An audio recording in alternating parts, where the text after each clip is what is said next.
Hello everyone, welcome back. Today we are looking at another miniature master game. This time we have Richard Reti with the white pieces and with the black pieces, Polish master Savielly Tartakower. And this game is from 1910, and Reti again has the white pieces, Tartakower, the black pieces. Game started off e4 from Richard Reti, c6. So we have a Carol Khan, d4, d5. So far, so good. Knight c3, d takes e4, knight takes e4. And here Tartakower goes with the fashionable move knight f6 as opposed to the traditional bishop f5. This is perfectly normal and has been played and is being played by many grandmasters even today.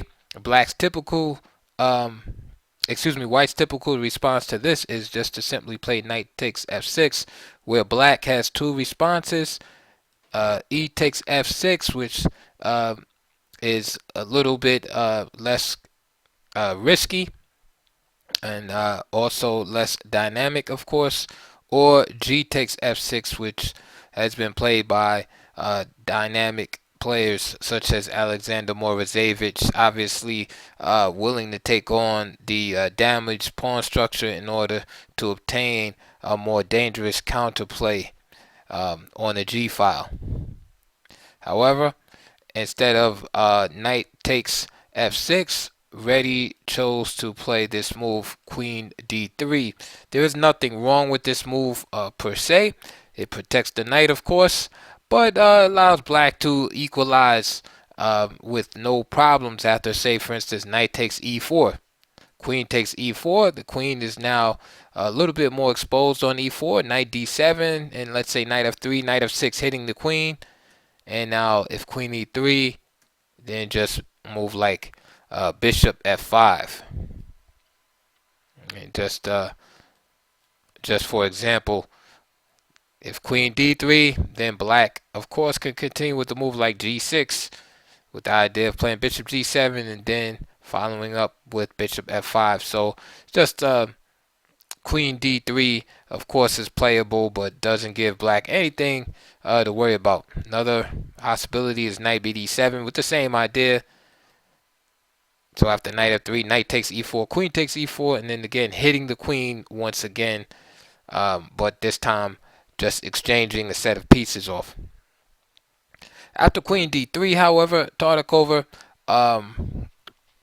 played a little bit too ambitiously here and played e5. And this is premature because now black just falls behind further in development here after d takes e5. Now, here Tartakower played queen a5 check. If he goes for the ending, queen takes d3 here, then he's just simply going to be down a pawn. And black just does not have enough compensation to be down a pawn here. So after bishop takes d3, for instance, knight takes e4, bishop takes e4, and let's say knight d7, then bishop f4, knight c5, bishop f3, bishop e6, knight e2, castles queenside, castles kingside, bishop e7. White is just up a pawn here. Yes, black has been able to develop his pieces, but a pawn is a pawn, and black is just not showing me enough compensation for the pawn deficit. So I think Tartakower felt the same way, and he did not opt for this endgame. Instead, he played queen a5 check, which, of course, guarantees that black will get the pawn back, but at what cost? So the cost is that he falls further behind in development as he needs to use his queen to do the work that should be done by minor pieces and pawns. So after queen f5 check, Reti simply developed by playing bishop d2, and now, of course, the move queen d3 looks justified here as he is now ready to just castle queenside. Queen takes e5, and now I think what Tartakower was banking on was the fact that this knight is pinned, on e4 since white is not castled, and only the queen is protecting. So black may have been expecting to move like f3, where then he quickly just equalizes after knight takes e4, queen takes, queens come off. If he just tries to take with the pawn here, this queen is free and will just simply pick up b2. So in this continuation, the queen trade is forced, and after f takes e4, bishop e6, material is even, but it's white that has to deal with the isolated pawn here. Okay, and this means the opening has gone terribly wrong for white if he ends up in this position after only 10 moves.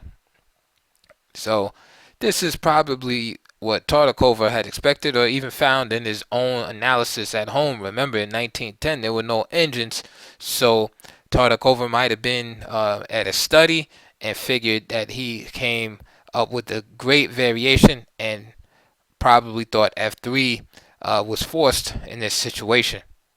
All right, because he figures if not f3, then what else? And black would simply win a piece here. However, Reti has seen a bit further over the board and just simply played a queenside castle. All right. Tartakower says, "What the heck?" and plays knight takes e4. Of course, he's not going to play queen takes e4 because just simply rook e1. But he felt safe playing knight takes e4 because after, for example, rook e1, black can still hang in there with the move like bishop f5. And then on f3, knight d7, for example, f takes e4, and then black can just simply bring the bishop back to g6, or keeping pressure on the e pawn, or switch to e6 with the bishop, hitting white's queen side. And again, black has equalized, and we have the same pawn structure as in the previous variation, except the queens are still on the board here. But with the situation on board, black is relatively safe as he is almost ready to castle here. So after rook e1, bishop f5, black still able to hold on here. Perhaps in this position, white's best move is probably g4, harassing this bishop. But again, black is still in the game. So he doesn't even necessarily have to move the bishop, right? Because bishop g2, and this is actually be winning for white, and also f4 as a matter of fact. So instead of doing that, black just opts to give back the piece with, say, knight d7 here. And now let's say if g takes f5, then knight d to c5. And let's move the queen to a safe location, queen c4. And then now it's black's turn to not be materialistic here and play a move like castle. And here, black now starts to gain initiative in this position. Queen takes f7 is no good because rook d2.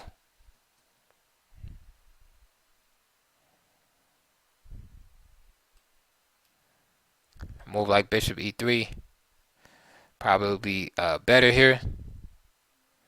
And then black could move the queen out of the way and play a move like queen f6 or something like that. All right, so these are probably the moves that Tartakower anticipated, perhaps in his home study and analysis, right? All leading to playable in equal positions for black. However, Reti had a surprise for him, and after knight takes e4, he just simply sacrificed his queen on d8, and this reminds me of the old Morphy combination, right, against the at the in the old famous opera game against the Count of Isard, right? Queen D8 here, exclamation mark, and after King D8, just simply Bishop G5, and there's no answer. If King C7, then just simply Bishop D8 check. Right? Do you really need to see that? And of course, if King to E8, then Rook D8 check. And of course, the game was over, and Tartakower was forced to resign. So at Queen D8, another idea here is let's see, after castles, um,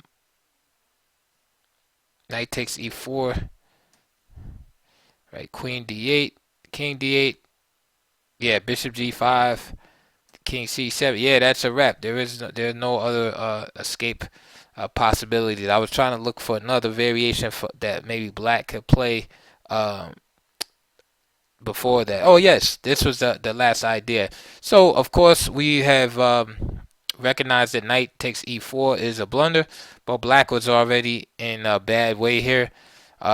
Instead of playing knight e7 here, all he can do really is just accept that he's behind in development and try to catch up. So for instance, play a move like bishop e7, but White would retain initiative after knight takes f6 check.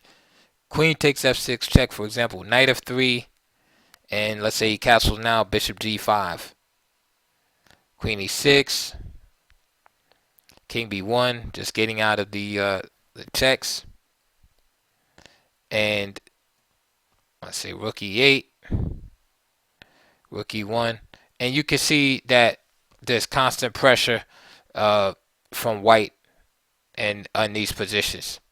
Going back to rook e8 here, another option is just bishop takes g5. Instead of playing rook e8, knight takes g5. Notice the threat in the queen and mate. Queen f5, queen e3, h6, knight e4. Again, White is just constantly, flexing his muscles in the position as he has this lead in development. Of course, if Black is able to catch up, then he'll be fine. Problem is that against a strong player, he's not just going to be able to catch up that easily. It's going to be a tough game. So, for instance, at the move like bishop e6, you got moves like knight d6 here.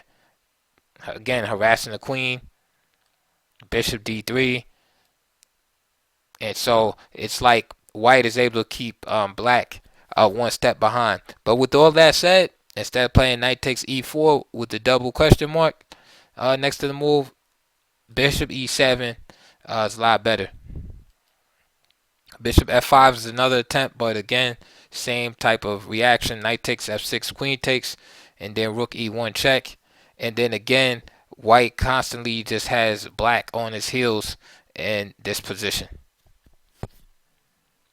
And so basically this game is a story of just premature activity from Black, and old lesson about running around too early with the queen, and basically the play with the white pieces just making him pay the price in the game, culminating in its most logical form, right? With the queen sacrifice and the king being caught in the middle of the board. Because after all, right, if you make a bunch of moves with your queen and knight, and you don't develop any of the other pieces or get your king into safety, this is what we expect to happen. So here is another installment of Grandmasters playing and losing in 10 moves. So I hope you enjoyed that video. Please like and subscribe. I would love to hear your comments below, what you think about the game. Any questions, leave them in the comments below.